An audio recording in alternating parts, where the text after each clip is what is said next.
Согласно закону, полномочия действующего Башкана истекают 14 февраля этого года. По истечению мандата главы автономии в течение 2 месяцев необходимо провести выборы нового Башкана Гагаузии, отмечает депутат и юрист Народного собрания Иван Бургуджи. Согласно закону, выборы проводятся, назначаются за 2 месяца до их проведения. Они должны быть начинается предвыборная кампания за 60 дней даже. Я бы призвал всех кандидатов, кто желает баллотироваться, все-таки быть корректным и соблюдать законы. Депутаты Народного собрания Гагаузии назначили даты выборов в Башканы автономии 22 марта. По словам заместителя председателя Народного собрания Александра Тарнавского, это число устроило все фракции в законодательном органе. 22 марта согласована дата между всеми фракциями, потому что этот период не пересекается с пасхальными праздниками, и посчитали, что он более удобный для наших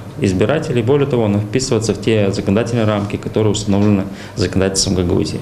Исходя из опыта прошлых лет, для проведения выборов в Башканы автономии необходимо было заложить бюджет на 2015 год 2 миллиона леев, говорит заместитель председателя Народного собрания. Правительственный орган Гагаузии сделал это при принятии бюджета. 2015 года заложили 2 миллиона леев на эти цели. Цифра рассчитана исходя из практики прошлых лет, сколько уходили на выборы, если они пройдут в 2 тура.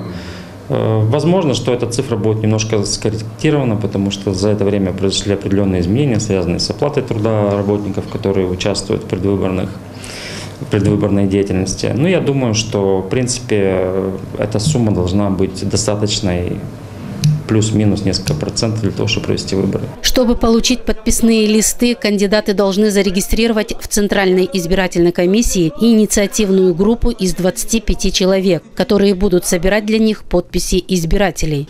Только им дается право собирать подписи, и они будут зарегистрированы, но это будет только после того, как, в принципе, Центральная избирательная комиссия примет свой регламент работы, определит форму подписных листов.